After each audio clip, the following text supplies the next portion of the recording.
If you don't have a lofty ambition, then you suffer miserably.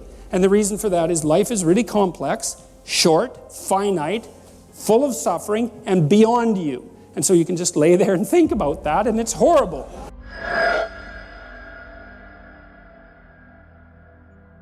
What happens to you as you stroll merrily on your way through life? Well, what happens is that as you're moving from point A to point B, you encounter things. And people think that what they encounter are objects, but that's not the case. First of all, most of the things that you encounter, many of the things are actually other people, and they're not objects. They're too damn complex.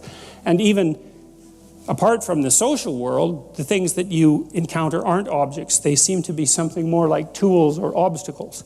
And I don't mean that we see objects and turn them into tools or obstacles. I mean that we see tools and obstacles, because what happens is that when you array yourself towards a goal, then the world transforms itself into things that get in the way of that goal, and three things. Things that get in the way of the goal, those are things you don't like. Things that facilitate your movement towards the goal, those are things that you like, and irrelevant things. And mostly you want irrelevant things, because there's just too damn many things. So the category of irrelevant is one you really like. So most of everything is irrelevant if you have a good plan.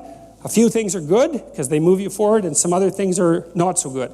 You want to go around the not so good things if you can manage them, unless you like to run head forth into like brick walls, which is not particularly, it's a learning experience, but I wouldn't repeat it too many times. You want the world to array itself as a set of, we could say, tools. Now, what happens is that you have this perceptual system that's mediated by dopamine. It's the same system that cocaine activates, or methamphetamine, or the drugs that people really like to take. And it's the dopaminergic system that responds with positive emotion to indications that you've encountered something that will facilitate your movement towards a goal.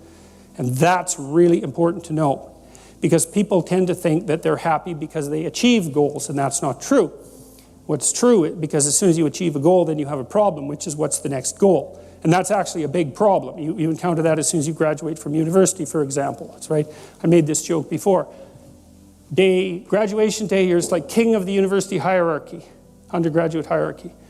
Day after, you're unemployed potential Starbucks employee, right? So it's like, so obviously the accomplishment per se as a source of reward is problematic, because when you accomplish, you run the frame to its end, and then you have the problem of needing a new frame.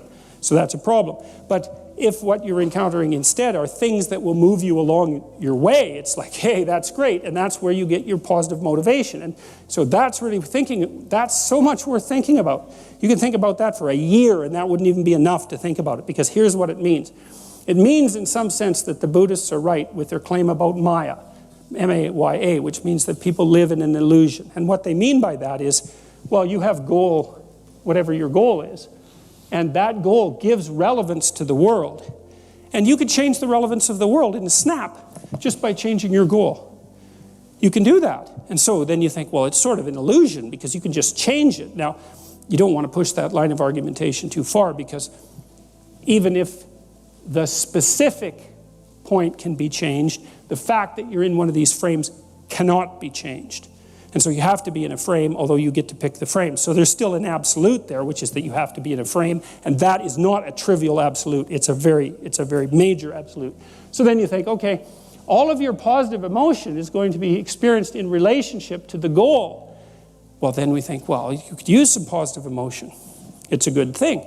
Positive emotion inhibits anxiety and disappointment and frustration and pain. It does all that. Technically, it does that. That's why a football player with a broken thumb who wants to score a touchdown can go out there and, play the football game, even though it's a kind of an arbitrary goal, right? It's like, really, you're going to go out there and like risk your hand to fire a pigskin through some poles? It's like, well, you can say the same sort of cynical thing about most of the things that people do, but you can't say the cynical thing about the fact that they have to do things. So you have a point, you have your aim, you have your ambition, and then that's what turns the world into a potentially positive place. And here's the kicker. This is so cool. The higher the aim, the more the positive emotion. So that's you think, well, why should I bother? why should I bother doing something lofty and difficult? It's like, because it's worth it. That's why. Because the alternative is stupid suffering. Because because what happens is, like, you don't need a framework in order to suffer. You can just lay there day after day and suffer, right? That's easy. So that's the default condition. If you don't have a lofty ambition, then you suffer miserably. And the reason for that is life is really complex, short, finite, full of suffering, and beyond you. And so you can just lay there and think about that, and it's horrible. And so that's not helpful. It's just not useful. And so, people often say life is meaningless. It's like, no, it's not. That's wrong. Because if it was meaningless, that'd be easy. You could just sit there and do nothing, and it wouldn't matter, right? It'd be like you were like a lobotomized sheep. It's just irrelevant. But that isn't what happens. When people say that life has no meaning, that isn't what they mean. What they mean is, I'm suffering stupidly and intensely, and I don't know what to do about it. Well, the suffering is meaningful. It's just not the kind of meaning you want. So how do you get out of that? You note the baseline of suffering, which is very, very, very, very high. And then you say to yourself, okay, I need to do something that justifies that. And that's not so easy, because the baseline for suffering is high.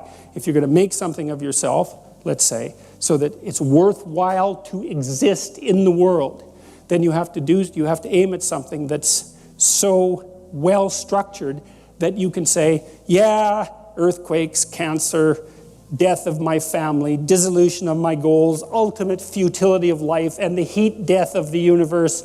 Hey, it doesn't matter, it's worth it.